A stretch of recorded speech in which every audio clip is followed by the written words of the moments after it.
بسم اللہ الرحمن الرحیم۔ السلام علیکم ورحمۃ اللہ وبرکاتہ۔ انگنت لاتعداد درود و سلام آقا نامدار علیہ الصلوۃ والسلام اور آپ کی آل اطہار پر۔ میں ہوں دا میسیج ٹی وی سے خالد بخاری۔ ہم نے اپنے ناظرین کے ذوق کے مد نظر آن لائن کتاب کا سلسلہ شروع کر رکھا ہے۔ اسی سلسلے کو آگے بڑھاتے ہوئے ایک نئی ویڈیو ظلم کے نام سے۔ امید کرتا ہوں کہ آج کی کاوش آپ کو پسند آئے گی اور آپ کے ذوق کو مزید بڑھائے گی۔ میں ان تمام احباب سے گزارش کرتا ہوں جنہوں نے ابھی تک ہمارے چینل کو سبسکرائب نہیں کیا، وہ برائے مہربانی ہمارے چینل کو سبسکرائب کر لیں، ساتھ میں بیل آئیکن دبا دیں تاکہ ہر آنے والی لیٹسٹ ویڈیو ان کو بر وقت مل سکے۔ چلتے ہیں آج کی ویڈیو کی طرف۔ ظلم کا تعلق مظلوم کے احساس سے ہے۔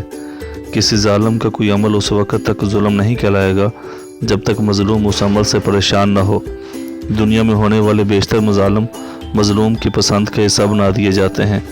بعض اوقات تو مظلوم اس ظلم کو برداشت کرنا اپنے ایمان کا حصہ سمجھ لیتے ہیں۔ ظالم کا سب سے بڑا ظلم یہی ہے کہ وہ مظلوم کو ظلم سہنے، ظلم میں رہنے کی تعلیم دے چکا ہوتا ہے۔ امیر بادشاہ غریب رعایا کو تسلیم، صبر اور رضا کی تعلیم دے کر اپنے مال کو محفوظ کرتا ہے۔ غریب کو صبر کی تلقین کرنے والا خود امیر رہنا پسند کرتا ہے۔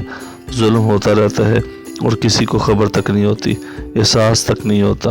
امیر حکمران اپنے بچوں کو انگریزوں کے اسکولوں میں تعلیم دلواتے ہیں اور غریب عوام کو دین کا حوالہ دے کر سمجھایا جاتا ہے کہ ان کے بچے کسی دارالعلوم میں تعلیم حاصل کریں۔ درس نظامی سے فارغ التحصیل ہو کر غریبوں کے بچے کسی مسجد کے امام بن کر اس حجرے میں زندگی بسر کرتے ہیں اور امیروں کے بچے افسر بن کر حکومت کرتے ہیں۔ ظلم ہوتا رہتا ہے، کسی کو محسوس نہیں ہوتا۔ اگر کسی کو کوئی دانشور اس ظلم کی نشاندہی کرتا ہے تو اسے ملحد، زندیق کہہ کر بدنام کر دیا جاتا ہے۔ تعجب کی بات تو یہ ہے کہ ظلم سہنے والا، ظلم میں رہنے والا خود بھی ظالم کے ساتھ مل کر اس انسان کے خلاف ہو جاتا ہے جو اسے اس ظلم ہونے والے ظلم کی نشاندہی کراتا ہے۔ ظالم اپنے ظلم کو برقرار رکھنے کے لیے بڑے بڑے روپ دھارتا ہے۔ تعجب کی بات تو یہ ہے کہ ظلم سہنے والا، ظلم میں رہنے والا خود بھی ظالم کے ساتھ مل کر اس انسان کے خلاف ہو جاتا ہے جو اسے اس پر ہونے والے ظلم کی نشاندہی کراتا ہے۔ ظالم اپنے ظلم کو برقرار رکھنے کے لیے بڑے بڑے روپ دھارتا ہے، کبھی مسیحائی کا روپ، کبھی رہنمائی کا روپ، کبھی آشنائی کا انداز، کبھی محبت کا تلشم، کبھی تعریف کرنے والے کی شکل میں۔ ظلم بہرحال جاری رہتا ہے۔ آج مسیحائی کی وبا پھیل چکی ہے، ہر نااہل کو زحم آگاہی ہے۔ قوم پر انتشار نازل کرنے والے مسیحاؤں کی کمی نہیں، ڈاکٹروں کی کمی نہیں۔ ڈاکٹروں کی شکل میں ایسے مسیحا موجود ہیں جن کی توجہ مریض کے مرض کی بجائے اس کی جیب پر ہوتی ہے، مسکرا کر اتنی بات بتانے کے لیے کہ آپ کو کوئی بیماری نہیں، آپ سے فیس کا مطالبہ ہوتا ہے۔ آپ خوشی سے ظلم سہتے ہوئے رخصت ہوتے ہیں۔ غریب کی بیماری امیر ڈاکٹر کے لیے نوید بہار ہے۔ ظلم جاری رہتا ہے اور کسی کو خبر تک نہیں ہوتی۔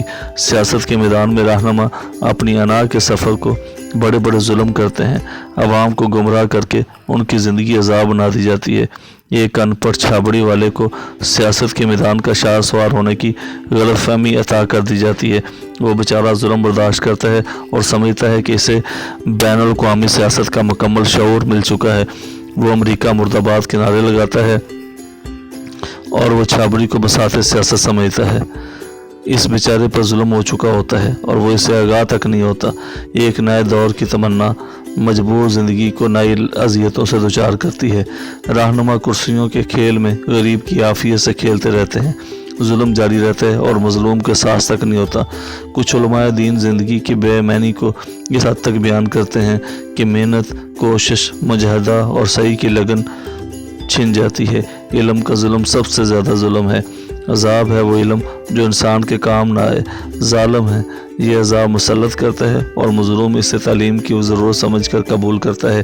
تعلیم حاصل ہوتی ہے اور ضرورت پوری نہیں ہوتی۔ تعلیم کا زیور گلے میں یوں لٹکتا ہے جیسے بیل کے گلے میں گھنٹی۔ وہ گھنٹی کی آواز سنتا ہے، خوش ہوتا ہے اور ظالم کی زمین میں ہل چلاتا ہے۔ وہ خود نہیں جانتا کہ اس کے ساتھ کیا ہو رہا ہے۔ تعلیم ہے تو روزگار کیوں نہیں؟ روزگار تعلیم سے نہیں، تعلقات سے نصیب ہوتا ہے۔ بے معنی تعلیم بدنصیب کا مقدر بن جاتی ہے۔ اس ظلم کی کسی کو خبر نہیں ہوتی۔ بہت خطرناک ظالم زندگی میں دوست بن کر آتا ہے۔ ایسے ظالم سے بچنا بہت مشکل ہے جس کے پاس محبت کی تلوار ہو۔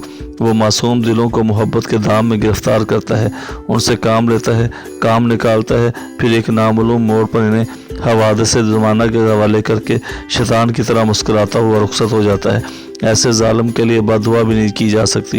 وہ اپنا تھا، وہ اپنا بنا ہوا تھا، اس کے پرانے خطوط ابھی محفوظ ہوتے ہیں اور وہ ہر اخلاق کے قوانین کو بالاتاق رکھتا ہوا جھٹک کر چلا جاتا ہے۔ ہم جس کی تعریف کر چکے ہیں اس کے ظلم کا بیان کس منہ سے کریں؟ بس ظلم ہو گیا لیکن مظلوم ہمیشہ کے لیے خاموش رہ گیا۔ دراصل کسی شے سے اس کی فطرت کے خلاف کام لینا ظلم ہے۔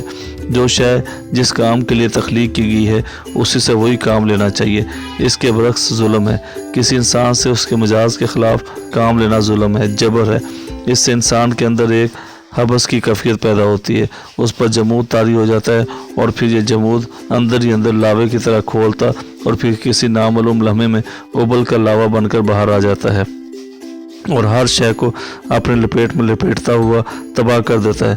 مظلوم کی خاموشی ظالم کی عبرت کی ابتدا ہے۔ خاموش مظلوم خاموش طوفان کی طرح بڑا خطرناک ہوتا ہے۔